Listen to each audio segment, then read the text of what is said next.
1959년 겨울, 소련의 심장부 우랄 산맥. 이곳은 인간의 발길이 거의 닿지 않는 순백의 설원이자 신들의 영역이라 불리던 곳입니다. 그해 1월 10명의 젊고 유능한 등반가들이 이 얼어붙은 땅으로 탐험을 떠났습니다. 그들의 목표는 우랄 산맥 북부 최고봉 중 하나인 오토르텐 산 정복. 하지만 그들 중 9명은 다시는 살아 돌아오지 못했습니다. 몇 주 뒤 수색대에 의해 발견된 것은 상식으로는 도저히 설명할 수 없는 기괴하고 끔찍한 현장이었습니다. 안에서 찢겨진 텐트, 영하 30도의 혹한 속에 신발도 없이 뛰쳐나간 발자국들, 그리고 마치 미지의 공포와 마주한 듯 흩어져 있던 구구의 시신. 이것은 단순한 조난 사고가 아니었습니다. 60년이 넘도록 러시아 최대 미스터리로 남아있는 현대 과학으로도 완벽히 풀리지 않는 수수께끼. 러시아판 그것이 알고 싶다. 디아틀로프 패스 사건. 오늘 우리는 그날 밤 죽음의 산에서 벌어졌던 공포의 진실을 추적합니다. 사건의 중심에는 이고리 디아틀로프가 있었습니다. 우랄 공과대학 5학년 학생이자 경험 많은 스키 하이커였던 그는 이번 탐험대의 리더였습니다. 그를 포함한 대원 대부분은 20대 초반의 젊고 재능 있는 공학도들이었죠. 그들의 얼굴에는 모험에 대한 설렘과 자신감이 가득했습니다. 다행히도 그들의 마지막 여정은 사진과 일기 속에 생생하게 남아있습니다.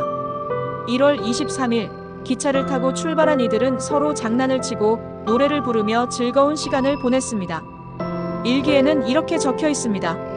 다시 길을 떠난다. 새로운 것이 우리를 기다린다. 우리는 무엇을 마주하게 될까? 1월 27일, 마지막 마을을 떠나 본격적인 탐험이 시작됩니다. 그들은 혹독한 추위와 깊은 눈 속에서도 서로를 의지하며 묵묵히 전진했습니다. 그들이 남긴 사진 속에는 눈 덮인 설원을 배경으로 환하게 웃고 있는 젊은이들의 모습이 담겨 있습니다.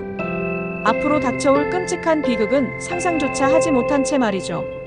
2월 1일, 탐험대는 죽음의 산이라 불리는 홀라트 샤흘 산의 동쪽 경사면에 마지막 캠프를 설치하기로 결정합니다. 이것이 그들의 마지막 기록입니다. 이날 밤 텐트 안에서는 대체 무슨 일이 벌어졌던 걸까요? 아무도 예상하지 못했던 공포의 밤이 그렇게 시작되고 있었습니다. 약속된 날짜가 지나도 대원들이 돌아오지 않자 대규모 수색대가 파견되었습니다. 그리고 2월 26일 수색대는 마침내 눈 속에 파묻힌 그들의 텐트를 발견합니다. 하지만 텐트의 모습은 무언가 아주 잘못되었다는 것을 말해주고 있었습니다.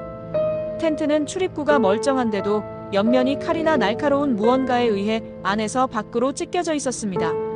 마치 텐트 안에 있던 사람들이 정상적인 방법으로 나올 시간조차 없이 무언가로부터 필사적으로 탈출하려 했던 것처럼 보였습니다.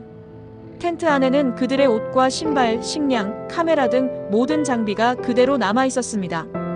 텐트 밖 눈 위에는 8명에서 9명으로 추정되는 발자국들이 숲을 향해 이어져 있었습니다.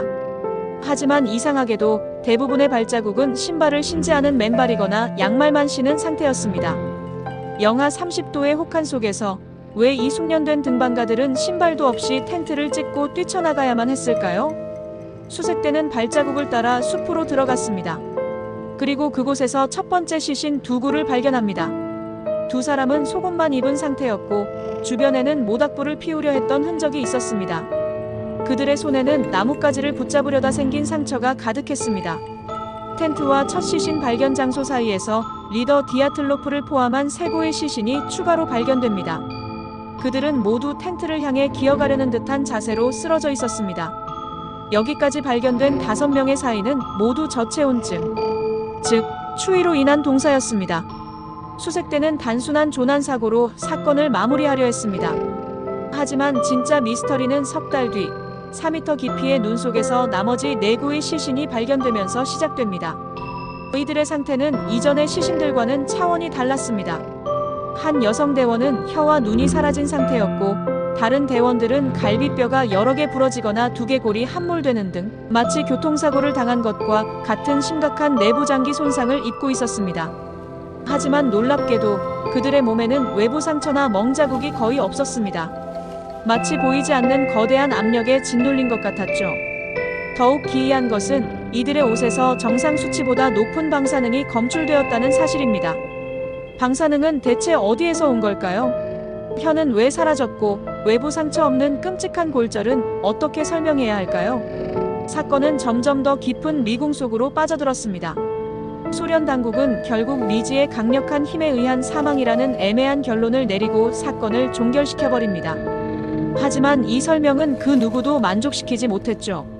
지난 60년간 이 미스터리를 풀기 위해 수많은 가설들이 등장했습니다. 먼저 과학적 접근입니다. 가장 유력하게 거론되는 것은 바로 눈사태입니다.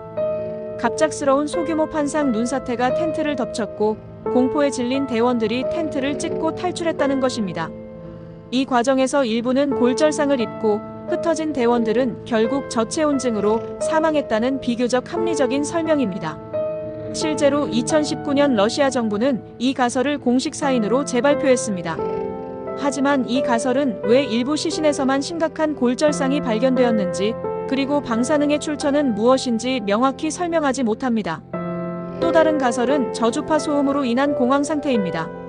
우랄 산맥의 특정 지형이 강한 바람과 만나 인간이 들을 수 없는 저주파 소음을 만들고 이것이 대원들에게 극심한 공포와 패닉을 유발해 비이성적인 행동을 하게 만들었다는 주장입니다.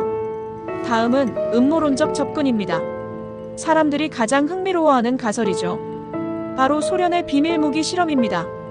당시 냉전 시대였던 만큼 소련이 그 지역에서 비밀리에 신무기를 실험했고 그 폭발 섬광이나 충격파에 대원들이 휘말렸다는 것입니다.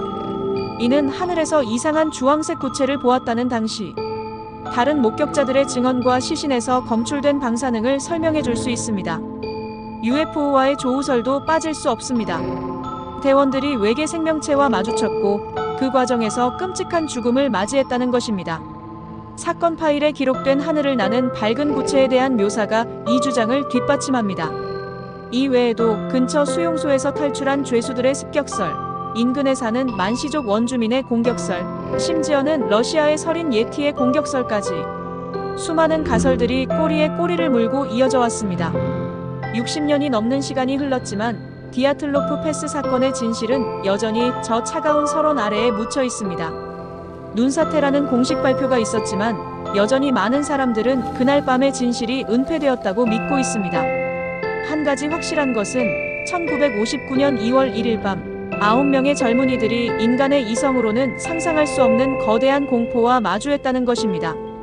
그 공포의 정체가 자연의 분노였든 인간이 만든 재앙이었든 혹은 미지의 존재였든 그들은 생존을 위해 필사적으로 싸우다 결국 차가운 죽음을 맞이했습니다. 디아틀로프 패스 사건은 단순한 조난 사고 기록이 아닙니다.